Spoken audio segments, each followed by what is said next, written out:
ओम शांति।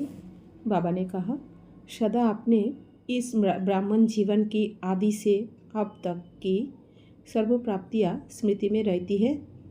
कितनी प्राप्तियाँ हैं? अगर प्राप्तियों की लिस्ट निकालो तो कितनी लंबी है। सार रूप में यही कहेंगे कि अप्राप्त नहीं गई वस्तु ब्राह्मण जीवन में। तो ऐसे अनुभव करते हो सर्व प्राप्तियाँ संपन्न हो गए और प्राप्तियाँ भी अविनाशी है। एक जन्म आधा जन्म की नहीं, सदा काल के लिए प्राप्तियाँ प्राप्त हो गई। कोई भी युग नहीं जहाँ आप आत्माओं को कोई प्राप्ति नहीं हो।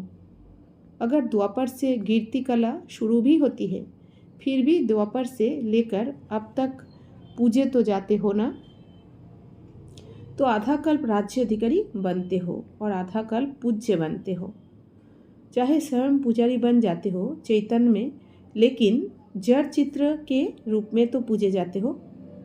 तो पूज्य की प्राप्ति तो है ही ना। चाहे जानते नहीं हो अपने को, लेकिन प्राप्ति सारे कल्प के लिए है। राज्य पद और पूज्य पद कितने नशे की बात है। तो सदा सर्व प्राप्तियों की स्मृति में रहो, स्मृति स्वरूप रहो। तो प्राप्तियाँ याद रहती है कि कभी भूल जाती है, कभी याद रहती है। हद के प्राप्ति वालों को भी कितना नशा रहता है। तो आपको अविनाशी प्राप्तियाँ है तो अविनाशी रूहानी नशा है। बाबा कुमारियों से बोले, कुमारियों का मूड ऑफ होता है। रोती नहीं हो लेकिन चुप हो जाती हो। कितने समय से नहीं रोया है?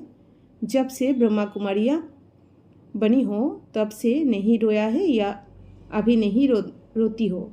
मन में भी नहीं रोया है। कुमारियों को कोमल होने के कारण रोना जल्दी आता है। नहीं रोती हो तो पक्की हो ना।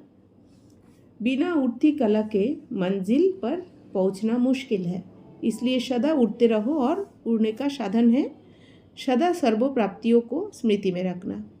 इमर्ज रूप में, मार्ज नहीं। मार्ज से इमर्ज करो।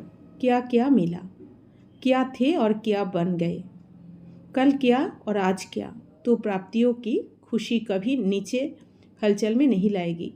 नीचे आना तो छोड़ो, लेकिन हलचल भी नहीं अचल। जो संपन्न होता है वो हलचल में नहीं आता है। जो खाली होता है वह हिलता है।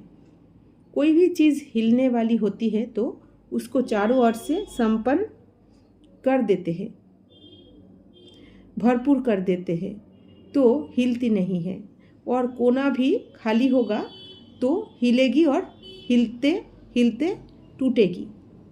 तो संपन्नता अचल बनाती है, हलचल से छुड़ा देती है।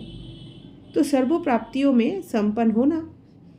जब दाता मिल गया तो दाता क्या करेगा?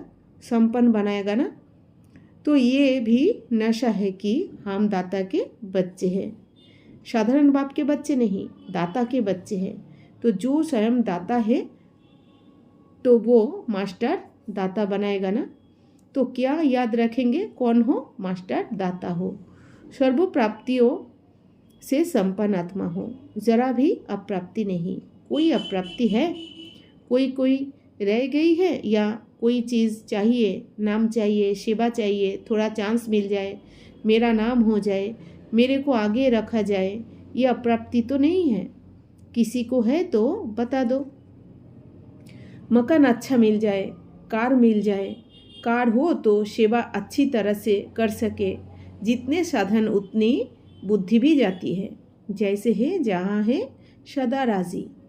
जो थोड़े में संतुष्ट रहता है उसको सदा सर्व प्राप्तियों की अनुभूति होती है। संतुष्टता सबसे बड़े से बड़ा खजाना है। जिसके पास संतुष्टता है उसके पास सब कुछ है।